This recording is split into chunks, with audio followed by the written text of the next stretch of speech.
आप देख रहे हैं आज़ाद बोल इंडिया का हेडलाइंस शो। आज है 6 अक्टूबर 2025। मैं हूं आदिल खान आज़ाद। दुनिया के सबसे बड़े अखबारों और पोर्टल से चुनी गई कुछ बड़ी खबरों को आपके सामने रखेंगे जिन्होंने आज सुर्खियां बटोरी। इस शो में आज आप देखेंगे रूस यूक्रेन जंग हुई और तेज, दोनों मुल्क एक दूसरे पर कर रहे बड़े ड्रोन हमले। बेलगोरोद में यूक्रेनी हमले से मची तबाही, 40,000 रशियन अंधेरे में रहने को मजबूर। फ्रांस में सियासी जलजला, नए वजीर आजम लेकोर्नु ने कैबिनेट के ऐलान के कुछ ही घंटे बाद दिया इस्तीफा। ईरान का सख्त बयान, कहा अब E3 से बातचीत का कोई इरादा नहीं। और मिस्र में इसराइल और हमास की आखिरी और अहम मीटिंग शुरू, अब भी ना बनी बात तो गजा हो जाएगा पूरा बर्बाद। रूस और यूक्रेन जंग का मैदान एक बार फिर से ड्रोन और धमाकों से गूंज उठा है। दोनों मुल्क एक दूसरे पर बड़े पैमाने पर हवाई हमलों के इल्जामात लगा रहे हैं। रूस का कहना है कि उसकी फौज ने 250 से ज्यादा यूक्रेनी ड्रोन पिछले कुछ घंटों में तबाह कर दिए। इनमें से 62 ब्लैक सी और 5 आज़ोव सी के ऊपर गिराए गए। रूसी वजारत दिफा यानी डिफेंस मिनिस्ट्री के मुताबिक ये drone Crimea, Kursk, Belgorod, Voronezh, Nizhny Novgorod और राजधानी मॉस्को के करीब निशाना बनाए गए। उधर यूक्रेन का कहना है कि रूस ने ज़ापोरिजिया सूबे के 17 इलाकों पर 762 हमले किए, जिनमें एक शख्स की मौत हो गई, 11 लोग जख्मी हुए। यूक्रेनी फौज के मुताबिक दुश्मन ने 6 हवाई हमले किए, 500 से ज़्यादा ड्रोन अटैक किए, जिनका निशाना आम आबादी थी। इस रूसी हमले में 240 घरों, गाड़ियों और स्ट्रक्चर्स को नुकसान पहुंचा है। यूक्रेन में चेर्निहिव में एक बिजली घर पर रूसी गोलाबारी से बिजली गुल हो गई। रात के वक्त इचनिया इलाके पर हुआ हमला, जिससे एक पावर स्टेशन तबाह हो गया, उसको अभी दुरुस्त नहीं किया जा सका है। जबकि ओडेसा सूबे में रूस के शाही ड्रोन्स ने एक इंडस्ट्रियल मरकज को निशाना बनाया, जिससे वहां आग लग गई। दोनों तरफ से उठते धुएं और आवाज़ों के बीच अब भी सच्चाई की तस्दीक मुमकिन नहीं, क्योंकि जंग के मैदान में सच और फरेब दोनों ही एक दूसरे के साथ साथ एक दूसरे के साए में चलते हैं। अब दूसरी खबर इसी ज़मीन से। यूक्रेनी हमले से बेलगोरोद में तबाही मची है। 40,000 रशियंस अंधेरे में रहने को मजबूर हैं। यूक्रेनी अखबार कीव इंडिपेंडेंट के मुताबिक रूस के बेलगोरोद शहर में यूक्रेनी हमले से बिजली पैदा करने वाले ठिकानों को बड़ा नुकसान पहुंचा है। बेलगोरोद में करीब 40,000 लोग बिजली से महरूम हो गए। 7 इलाकों में बिजली घर बुरी तरह से तबाह हो गए। इमरजेंसी टीमें मरम्मत में जुटी हैं। अस्पतालों को बैकअप पावर पर चलाया जा रहा है और स्कूलों के लिए दूसरे इंतज़ाम, कुछ सब्स्टिट्यूट्स आजमाए जा रहे हैं। बात फ्रांस की। फ्रांस में आज गजब खेल हो गया। सियासत का नक्शा कुछ ही घंटों में बदल गया।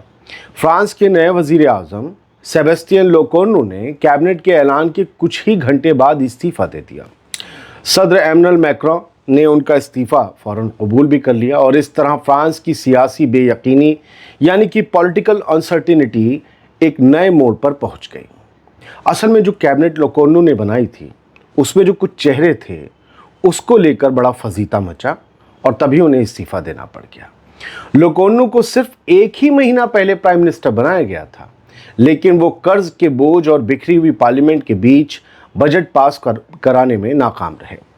इतवार की रात उन्होंने अपनी नई कैबिनेट का ऐलान किया था, मगर आज पीर की दोपहर से ही पहले उन्होंने कुर्सी छोड़ दी, यानी कुछ ही घंटों के फासले में कैबिनेट का ऐलान कर दिया। मंत्री तो बना दिया, मिनिस्टर बना दिया, खुद प्राइम मिनिस्टर नहीं रहे। हिस्ट्री में, इतिहास में ये फ्रांस की सबसे छोटी मुद्दत वाली हुकूमतों में से एक बन गई। इस्तीफे के वक्त लेकोर्नु ने कहा कि मैं समझौते के लिए तैयार था, मगर हर सियासी जमात, हर सियासी पार्टी चाहती थी कि दूसरी पार्टी उसकी पूरी पॉलिसी मान ले।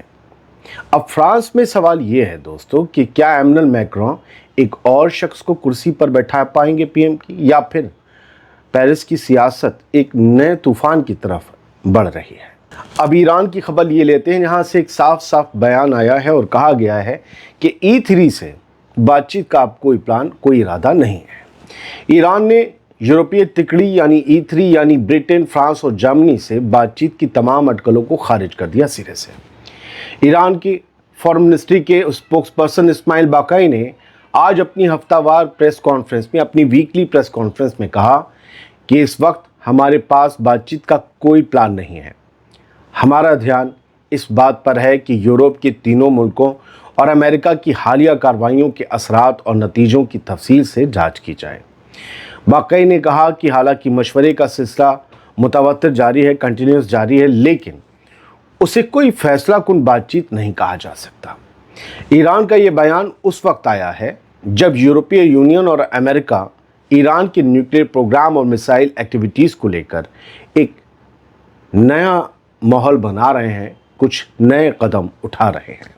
मिस्र के शहर शर्म अल शेख में आज 6 अक्टूबर 2025 को इसराइल और हमास के बीच आखिरी और सबसे अहम मीटिंग शुरू हो गई है। यकीन मानिए इस बुलेटिन की सबसे अहम खबर भी यही है। इस बैठक में अमरीकी सदारत के नुमाइंदे भी शामिल हैं जो ट्रंप के प्लान को अमली जामा पहनाने की कोशिश कर रहे हैं। बताया जा रहा है कि इन इनडायरेक्ट बातचीतों का मकसद गजा में जंगबंदी और कैदियों और होस्टेजेस की रिहाई का समझौता तय करना है। इसराइली वफद यानी इसराइल के डेलीगेशन की क़ियादत रॉन डर्मर कर रहा है, जबकि हमास की तरफ से खलील अल हैया की रहनुमाई में डेलीगेशन पहले ही मिस्र पहुंच चुका है। इन मुज़ाकरात का पहला मरहला, पहला फेज़ इसराइली फ़ौज की वापसी और हमास के पास मौजूद इसराइली होस्टेजेस की फ़लस्तीनी कैदियों से अदला बदली पर मबनी है। पहला फेज़ यानी हमास कुछ इसराइली होस्टेजेस को छोड़ेगा और बदले में इसराइल अपनी जेलों में कैद फ़लस्तीनी कैदियों को रिहा करेगा। 2 साल से चल रही जंग के मुकम्मल खात्मे की ये शायद आखिरी कोशिश मानी जा रही है, मगर माहिरीन ये कहते हैं कि अगर हमास ने इस मौके को गंवा दिया तो ट्रंप का गज़ा प्लान हमास को टोटल सफाई की तरफ ले जाएगा, जिसकी धमकी अब से कुछ घंटे पहले डोनाल्ड ट्रंप ने दे भी दी कि अगर ये समझौता नहीं हुआ तो फिर हमास को पूरा ख़त्म करेंगे हम। दूसरी जानिब इसराइली होस्टेजेस के घरवाले उम्मीद लगाए बैठे हैं कि शायद आज की रात कोई खुशखबरी लेकर आएगी। उधर हर रोज़ की तरह गज़ा की सरजमीन पर अब भी इंतज़ार हो रहा है अमन के किसी इकरार का, इस जंग बंदी का। 1-2 खबरें मैं आपको दे दूं। इसराइल ने भले ही गज़ा के लिए बातचीत शुरू कर दी हो, अभी इस वक्त वो बातचीत चल रही है मिस्र में, लेकिन वो लेबनान पर लगातार हमले कर रहा है। और ये तस्वीरें आज की हैं। ये गांव है जिब्दिन नाम का, साउथ लेबनान का। आप ये जो कार जलती हुई देख रहे हैं, ये आज का 6 अक्टूबर का ताज़ा हमला है और बताया जा रहा है कि इसमें एक औरत भी मारी गई हैं, एक शख्स मारा गया है। तो ये जिब्दिन गांव में इसराइली ड्रोन ने हमला किया और ये सीज़ फायर का सबसे ताज़ा ब्रीच है, सबसे ताज़ा खिलाफ वर्जी है और लेबनान के ऊपर इसराइल के हमले ऐसे ही जा रहे हैं।